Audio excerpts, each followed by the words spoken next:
2026年4月，全台缺工人数冲破 112.5 万人的历史新高。劳动部长洪申翰在立法院松口，年底可能引进首批1000名印度移工。消息一出，社群平台瞬间炸锅，公共政策参与平台上的反对联署，在72小时内飙破3万大关，短短几天又突破 3.6 万人，成为史上达标速度最快的联署案之一。网络上开始疯传台湾要立刻引进10万印度移工的说法。虽然劳动部3番2次澄清这是不折不扣的假消息，但这则谣言之所以传得这么快、这么广、这么多人相信，背后藏着一个更可怕的真相。我们的劳动力正以每年18万人的速度蒸发，未来15年台湾将少掉将近300万个工作人口。这是什么概念？相当于整个高雄市加上整个台中市的青壮年一个不剩全部消失。而当劳工从过剩品变成稀缺品，当年轻人手上捏着履历表反过来挑选老板，整个资本主义运转了200多年的底层逻辑正在悄悄被改写。劳工会不会成为下一个时代的上帝？你有没有发现身边的咖啡店越来越早打烊？以前营业到晚上10点的连锁餐厅，现在5、6点就拉下铁门。便利商店夜班时段越来越常看到本时段仅供结账的告示，超商的热食区下午就全空了，速食店点餐柜台空无一人，所有人都在自助机前排队。百货公司专柜小姐越来越少，美食街里永远有几间店挂着真人的大红纸，一挂就是半年。去加油站想请人帮你擦个窗户，对不起，全台90%加油站已经改自助。打电话叫水电，师傅会告诉你下个月之后再说。预约按摩，排队排到2个月后，这不是错觉，而是一场静悄悄的海啸，正在淹没台湾的每一个街角。从全台市占将近60%的104人力银行数据来看，目前平台上的有效职缺已经冲到 112.5 万个，创下历史新高。最缺的前5名分别是住宿、餐饮业超过24万个，半导体电子资讯业 16.9 万个，批发零售业16万个，制造业12万个，营造不动产业 9.4 万个。企业平均招募时间从2022年的 47.7 天一路延长到2024年的 60.3 天，主管职更是要等上近78天才找得到人。换句话说，一个位置空出来，老板平均要忍受2个多月的空窗期，有些职缺甚至永远补不满，最后只能默默删掉，或者让现有员工一人做2人份。餐饮业大佬喊得最惨，王品集团曾经公开表示，旗下某些品牌门市因为找不到人，不得不缩减营业时段。金华酒店曾经因为人手不足而推掉订单，连麦当劳都被台积电跨产业挖角，基层时薪从10年前的120元一路升到200元以上，还是招不满人。连锁餐饮业者普遍反映，现在开一家新店，第一个烦恼已经不是地点好不好，而是找不找得到人。有业者坦言，他们甚至已经开始放弃展店计划，因为算一算，开一家店赚的钱还抵不过找不到人，加班费爆炸，客数连连的损失。然而这场缺工海啸只是冰山一角，真正可怕的是藏在水面下的那座冰山台湾的人口结构正在以人类史上罕见的速度崩塌。让我们回看过去几年，2020年是台湾人口的黄金分水岭，那一年首度出现生不如死现象，死亡人数首次超过出生人数，当年新生儿还有 16.5 万。然而到了2025年，出生人数已经在苦苦保卫10万大关，5年之内少了将近40%。国发会每2年更新一次的人口推估报告，最新一版读起来简直像一颗深水炸弹，上面写着台湾将在2025年正式进入超高龄社会，65岁以上人口占比突破 20%。 2028年人口红利终结，2030年总人口跌破2300万，2049年跌破2000万，到2070年只剩下1497万人，比现在足足少了844万人。其中15到64岁的青壮年工作人口将减少整整920万人，抚养比将从现在的每 3.6 个青壮年养一个老人，剧烈反转为1人养1人。更可怕的是，到2037年，45岁到64岁的中高龄工作人口将超过全国劳动力的50%，比之前预估整整提前了33年。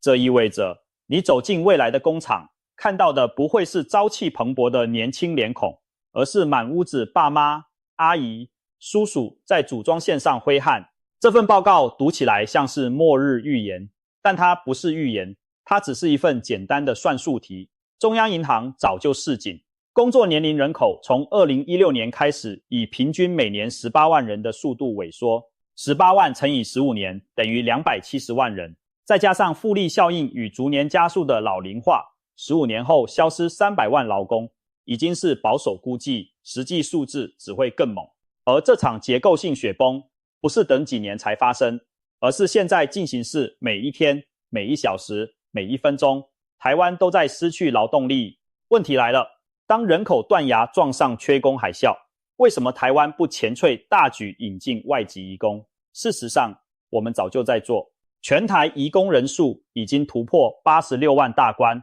来自越南、印尼、菲律宾、泰国的移工，早就默默撑起了台湾的制造业、长照、营造业与渔业。你家巷口那个推着轮椅的看护，科学园区夜班的作业员，工地里晒得黝黑的钢筋工，渔港上凌晨出海的船员，这些人很多都来自东南亚。如果没有他们，台湾的经济、医疗、照护体系早就瘫痪不知道多少次了。但是这条路越走越窄了，因为同样少子化、同样缺工的日本、韩国正以更高的薪资、更好的条件从这些传统来源国疯狂挖人。越南年轻人现在去日本工作，月薪折合台币可以到5到6万，是来台湾的 1.5 倍到2倍。菲律宾看护更是被欧美、中东一把抢光，连杜拜、沙烏地阿拉伯开出的月薪都让台湾雇主望尘莫及。台湾曾经引以为傲的移工首选目的地光环，正在一年比一年暗淡。于是2024年2月，台湾终于和印度正式签署劳务合作备忘录，开启了第5个来源国的大门。印度这个全球人口第一、平均年龄只有29岁的劳动力超级大国，手上握着 14.4 亿人口的超大蓄水池，理论上只要引进得当，可以直接续命台湾的制造业、营建业、长照业3大缺工重灾区。劳动部官员今年1月还特地跑去印度一趟，实地考察台商在当地聘雇的经验，初步盘点有超过300位印度劳工表达来台工作意愿。然而，当劳动部长洪申翰在今年4月9日于立法院松口，首批1000名印度移工今年底有机会引进时，台湾社会的反应却远远超出政府预期。72小时内连署破3万人，几天后冲上 3.6 万人。民众的疑虑一个比一个直接。第一，治安会不会恶化？印度近年频传性侵案件登上国际新闻，民众担心类似案件在台湾重演。第二，文化冲突怎么办？饮食、宗教、种姓差异巨大，社会融合能否顺利？第三，为什么不先解决现有 9.4 万失联移工的问题？第四，政府有没有熔断机制？一旦出事，要怎么紧急刹车？国民党立委王宏威更是直接点名，目前整体移工失联率已经将近1成，等于每10个移工就有1人脱队变成黑户。劳动部的信用早就破产，怎么敢再开新大门？这些失联移工自成独立社群，分工明确，非法打黑工、换汇，甚至有计程车接送，俨然是一个横行全台的地下组织。然而，反对归反对，少子化不会因为我们吵架就停下来。医师沈正南点出一个让人揪心的现实：台南曾经发生老翁因长照压力崩溃，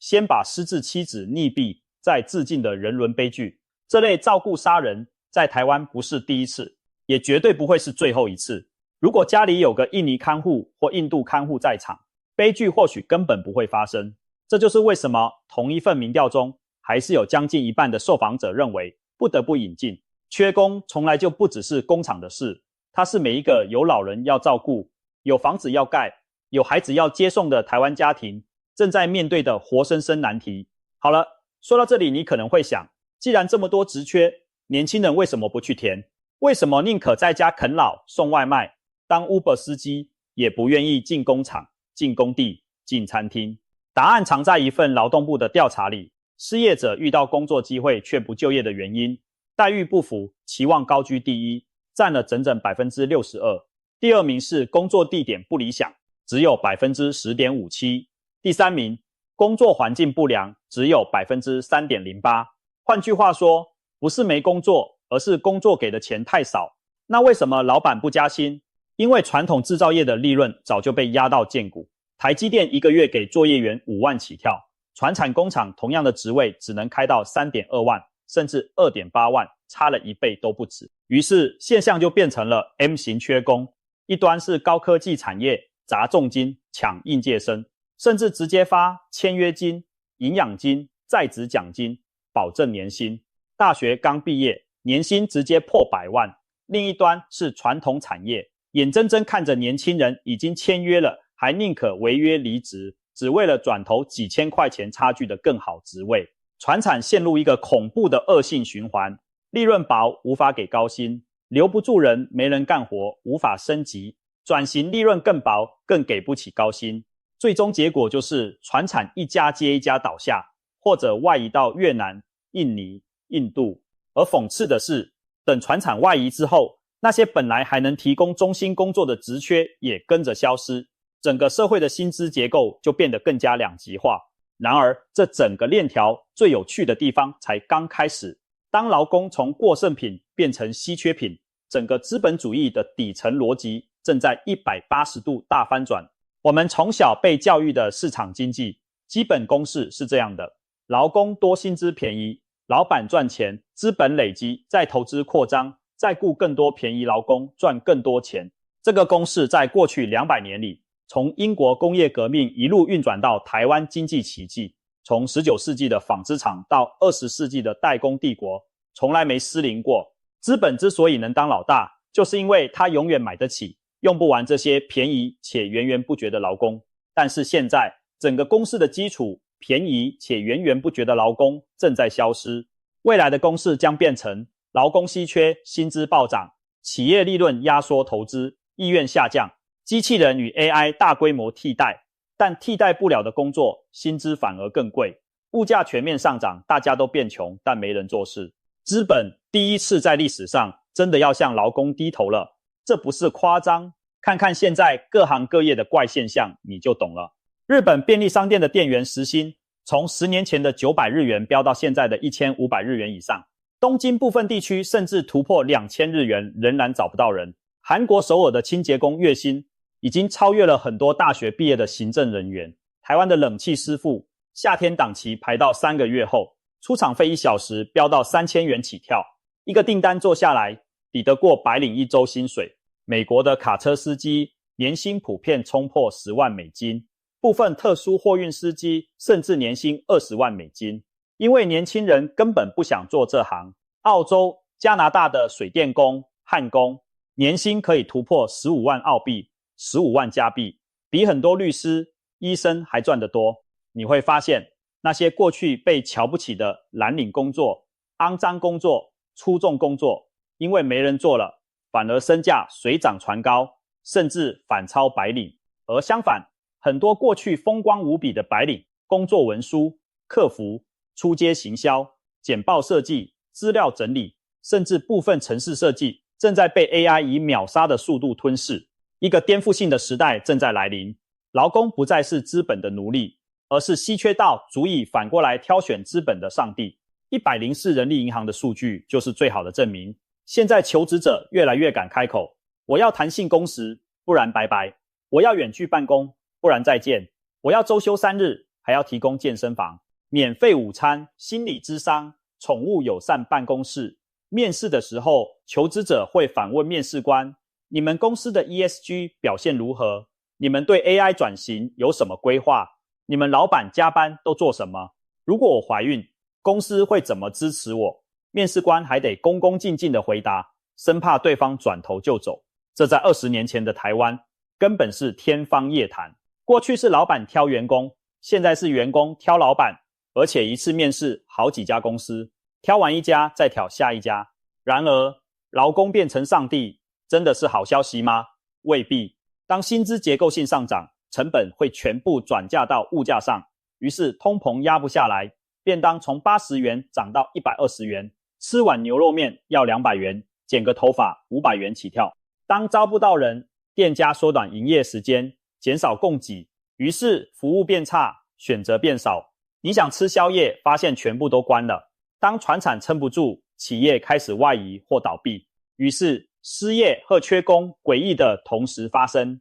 有人找不到自己想做的工作，有职缺找不到愿意做的人。2025年，日本的例子就很清楚。日本政府一方面疯狂引进外籍劳工，推行超短时打工制度，让主妇与退休者每周工作4小时也能报税，推动银发族再就业到70岁。另一方面，砸下天文数字，推动 AI 自动化，服务型机器人、无人商店、无人餐厅。但是到今天为止，日本依然深陷缺工泥淖，服务业品质肉眼可见地下滑，中小企业倒闭潮创下史上新高。台湾正在走上同一条路，而且走得比日本更快。为什么更快？因为台湾的生育率比日本更低。2024年，台湾总和生育率只有 0.87， 是全世界倒数第一。韩国 0.72 是倒数第二，日本高达 1.20， 已经算是东亚模范生了。就连被认为陷入内卷绝境的中国，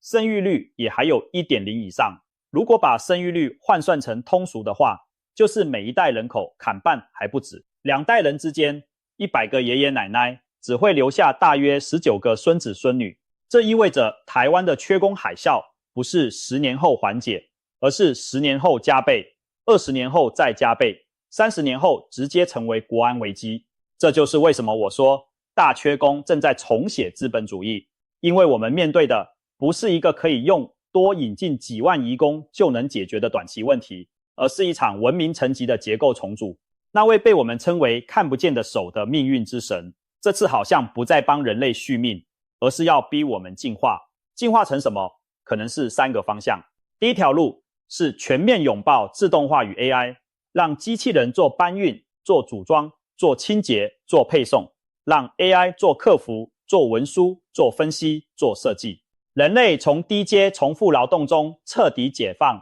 去做更有创意、更有情感、更有温度的事。听起来很美好，但问题是，届时整个社会的财富分配将极度扭曲，拥有机器人与 AI 的少数人将占有绝大多数的财富，而被机器取代的大量劳工要靠什么活？全民基本收入、政府养，这是一个从人类诞生以来从未真正尝试过的全新社会契约。没有人知道会不会成功，而且情感劳动、照护工作、手工工艺这些机器做不来的工作会变得极度昂贵，只有有钱人请得起，穷人只能让 AI 陪伴临终，让机器人帮自己洗澡。第二条路是彻底开放移民，把台湾从一个族群相对单一的岛转型为多元文化的移民国家，像当年的美国、加拿大、澳洲那样，短期阵痛会很大，长期却可能是最有活力的解方。但这需要整个社会抛弃旧有的身份认同，重新定义我们是谁，这是文化层级的挑战。而且欧洲近年来的经验告诉我们，移民政策搞不好反而会让社会撕裂，极右派崛起，治安恶化，本地人与移民互相仇视。德国、瑞典、法国的前车之鉴都在提醒我们，这条路充满地雷。第3条路也是最浪漫但也最难的路，让年轻人重新愿意生小孩。这不是发几万块生育津贴就能解决的。年轻人不生，是因为房价太高买不起，薪水太低养不起，工时太长顾不了，未来太不确定不敢要。这背后是整套现代资本主义对人的异化。我们把人变成生产工具，然后惊讶地发现生产工具不会自我繁殖。要解决，必须从住宅政策、教育制度、工时改革、社会保障、性别平等、育儿资源全面重建。而这需要一整个世代，至少30年的政治决心，不是哪个总统、哪个政党上任就能搞定的事。所以回到最开始那个问题，全台缺工 112.5 万人，10万印度移工进不进来，真的是重点吗？不是，真正的重点是我们这个岛、这个社会、这套经济系统已经走到了一个没有回头路的十字路口。劳工变成上帝，听起来很爽，但上帝是孤独的。当整个社会的年轻面孔越来越稀少，当工厂里只剩下机器人的运转声，当街角的咖啡店一间间关门，当长照中心排队排到3年后，当医院的病床没有护理师照顾，当学校一间间并校废校，当乡下的村庄只剩下老人与狗，那时候我们才会明白，我们缺的从来不是劳工，我们缺的是一个让人愿意留下来，愿意生养下一代，愿意相信未来的台湾。印度移工会来， AI 会来，机器人会来，但他们都只是过渡期的 OK 绷。真正的治本之道是回答那个最根本的问题，在这个岛上生活究竟是一种什么样的体验？是让人喘不过气的内卷，还是让人安心做梦的家园？是成为资本吸血的零件，还是成为彼此温暖的同伴？资本主义运转了200多年，第一次真正面对这个问题，而答案不在华尔街，不在立法院，不在总统府，而在每一个还愿意相信明天的人心里。下一个时代的上帝，或许不是劳工，也不是资本，而是我们能不能重新找回作为人最简单、最平凡，也最珍贵的想要好好活着、好好陪伴、好好繁衍的那份勇气。这场大缺工不是终点，而是一次重启的机会，就看我们有没有胆量按下那颗按钮，